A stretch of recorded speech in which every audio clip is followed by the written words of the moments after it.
And Jasmine Opperman, security expert, joins us on the line. Luvuyo Xake is an acting director with the South African Civil Aviation Authority, and Phuthego Majapelo is the independent civil aviation expert. Good evening to you, Luvuyo. Thanks so much for joining us. Just the role of the Civil Aviation Authority when it comes to this particular security breach at OR Tambo International. Thank you, Cindy. The Civil Aviation Authority is mandated with the safety and security oversights of aviation in South Africa, and the airports would fall into that space. And when it comes to this particular incident, it's twofold. There is the criminal element, and there is also the aviation security breach. When the perpetrators went onto the airside, then that was a security aviation breach. And that's where our concern is, in that the aviation security was breached. Yeah. One could argue, obviously, it would not have happened if it wasn't facilitated from people that are knowledgeable of the space, number one, and that have access to the various parts of the airport. But 2 days later, there's very little else that we're getting from the police in having cracked the case, for lack of a better word. What do you think, in your view, or how far wide does the net spread in who could possibly be implicated? Cindy, from the Civil Aviation Authority, we would not interfere with the work of the police. We'll allow them to continue their investigation.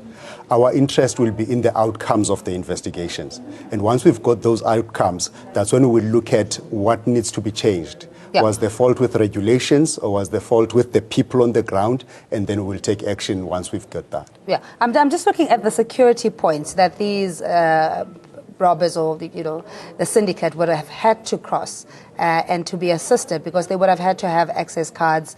They would have had to have some form of accreditation before they can bypass a restricted area. So your role would, beyond being the regulator, you would then know at which point was the security breached and who was manning that particular post. From our side, they shouldn't have gotten through the gate. That's where the system should have worked. And that's why we are interested in what failed. Was it the people? Was it the processes? And that's what the police are going to assist us with. And then going forward, that's what we address, to say, how do we close that loophole? In fact, going back to your question, we do not know if they were insiders or not. But in the whole of aviation security space internationally, that's one thing we are currently concerned about, is we call it insider threat. We are looking at insider threats. How do we ensure that the people who work within our space are the people we think they are? How do we ensure that, even though we might do background checks when people are employed, how do we ensure that they maintain that integrity as they continue? So it's something that internationally we are looking at. Even though with this instance, I cannot say if people were involved or they were not, but it's a concern internationally that we have. Okay, so Jasmine joins us on the line. Jasmine Opperman, security expert. Good evening to you, and thanks so much for your time. I mean, this is a national key point that we're talking about. Already there are reports suggesting that this is the 10th of its kind with a similar modus operandi, Jasmine. So it's not things that are happening in secrecy here. And Tuesday's incident amounting to 24 million. How does it even happen in a highly regulated and supposedly secure space like the national key point OR Tambo is? Good evening, and good evening to your viewers. I think what is important to understand here is, if we are talking border security, there are two dimensions. One is the human factor. That is to say, you can have the best security measures in place, but at the end of the day, there are people that must implement these security measures. Now, if one look at the heist, there are clear indications that this seems like an insider collaboration with an organized crime syndicate. If one looks at how they obtained access, how they exactly knew where to go to and to get hold of the money, and how easily they managed to get out. So there are clear indications that there must have been insider collaboration. But secondly, border security is not only at the national key point. AXA is dependent on various departments, like the South African State Security Agency, like the police, like Home Affairs. And you can have people deployed, but how properly briefed are those people in terms of probable threats to manifest? Are they well equipped to deal with these threats? Have they been properly vetted? And are there support structures once deployment has taken place for these people getting exposed to these risks and know how to deal with these issues? So there's a whole network that informs border security personnel to execute their task. And I think if we talk investigation, yes, let's get the perpetrators. But there needs to be a broader investigation into the matter of, are we feeding intelligence proactively, constantly, continuously, to have the security personnel well informed on what the concerns are? All right, we're also joined by Phuthego Mojapele, independent civil aviation expert. Phuthego, thanks so much for your time. I mean, this is a very well orchestrated operation here with the bogus police vehicles and all sorts of other paraphernalia to try and masquerade themselves as law enforcement agencies. But the question also is on the security in the first gate where they didn't even retaliate, you know, when they were approached by these particular perpetrators. One cannot discount the fact that there could be insider involvement, and yet there's denialism on all parts of the value chain. Yeah, thank you very much, Cindy and the viewers. I think one of the things that one has to firstly identify here is the manner in which it was carried out, this heist.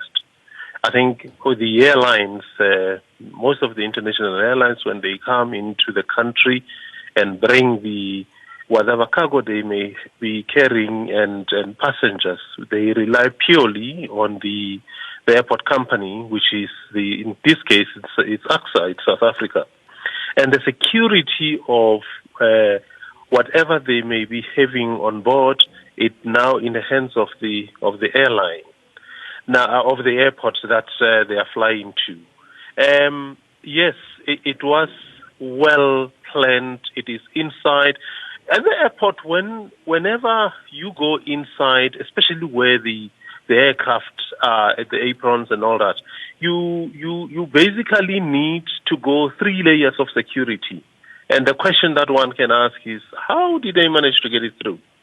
If the crew can go through that, the barrage of the security, how did they manage to get it through that? It's clearly orchestrated within the airport themselves, the staff and the police that operate from the airport and the security.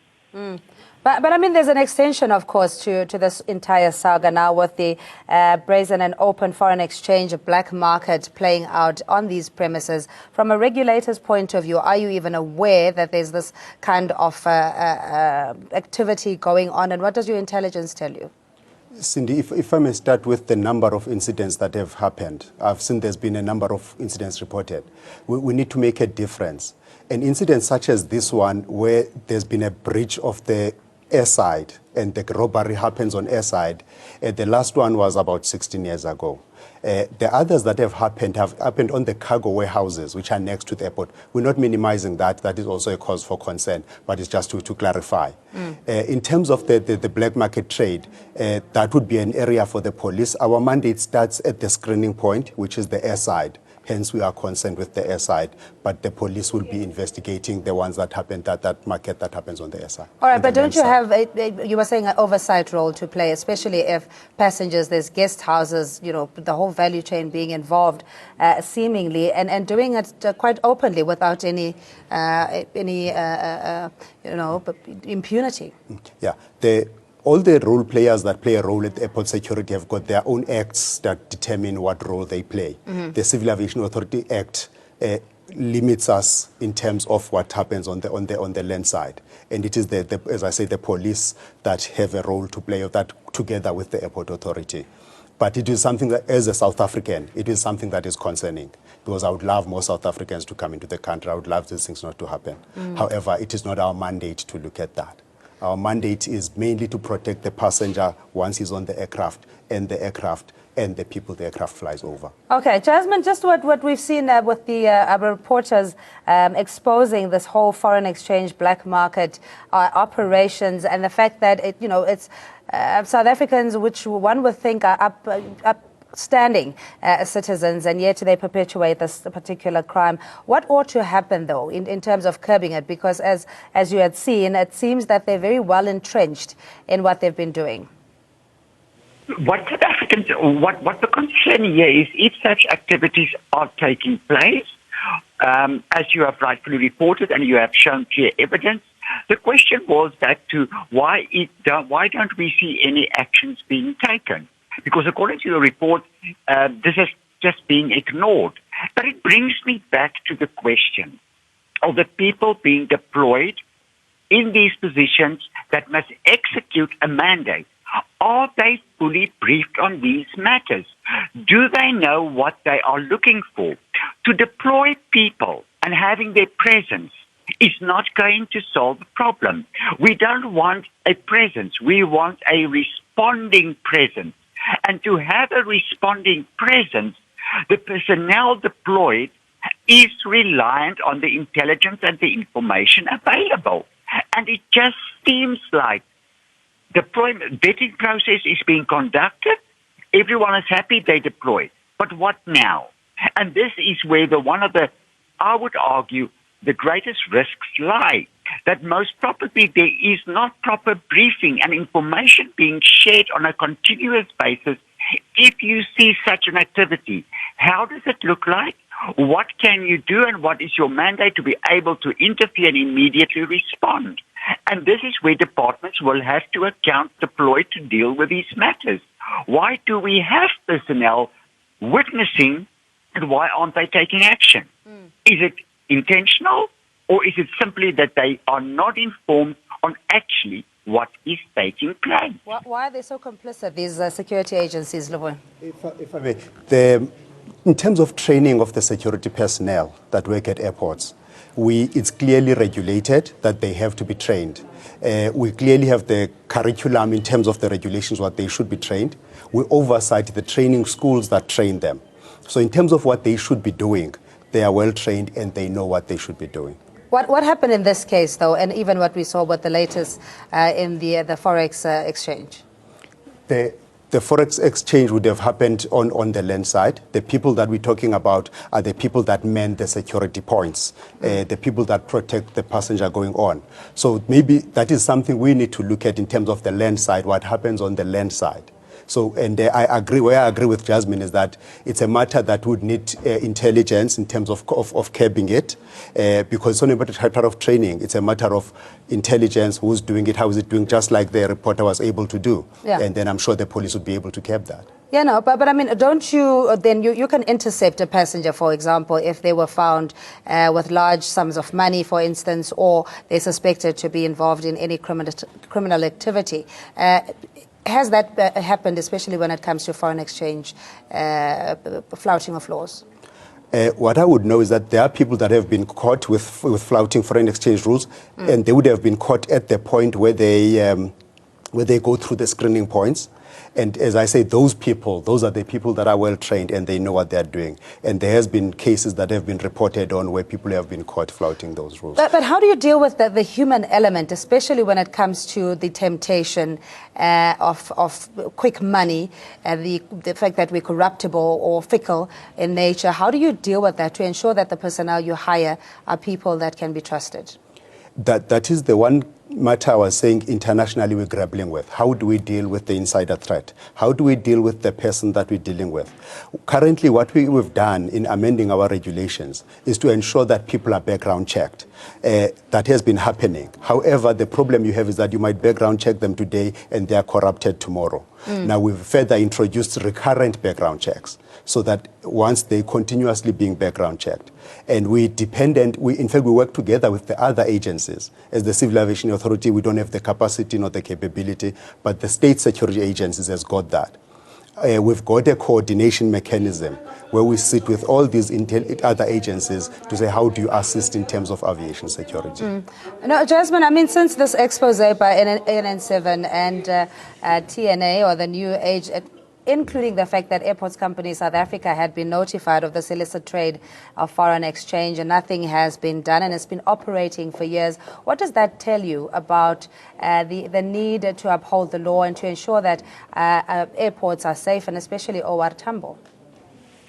Let's have a realistic understanding. There will never be a perfect security system in place because we are talking about the human factor. But I want to address two issues quickly. One, yes, training is taking place, but training informs people on a mechanical process to be executed according to a mandate and according to a law. This does not entail daily briefings to the people on what is happening on the continent, in South Africa, and internationally. If one, for instance, if I can take it back to terrorism, the nature of terrorism has shifted drastically. Are these people informed on these developments and how it's likely to manifest at a national key point like Oliver Tambo? And any training that has taken place has to be supported by such briefing sessions. That's point number one. Point number two is the issue of vetting. A vetting result has a short shelf life. That report saying that that person can be deployed is only applicable at that moment of release. The question is, the moment the people are getting exposed and be lured into the money trap, what is being done to enable or to support these people not to walk into that trap? Are we having processes in place where we can proactively pinpoint people showing a vulnerability? So vetting is not a once-off intervention. It must be a continuous intervention whereby it's not only to catch, but also to inform and guide deployed personnel as to prevent them of getting caught up in an organized crime network. All right, Jasmine, we're going to have to leave it there. I beg your pardon. Jasmine Opperman, security expert, and Luvuyo Gege is an acting director with the South African Civil Aviation Authority, and Puteho Mojapele, independent civil aviation expert, joining us on the line. We'll take a quick ad break. We'll see you shortly.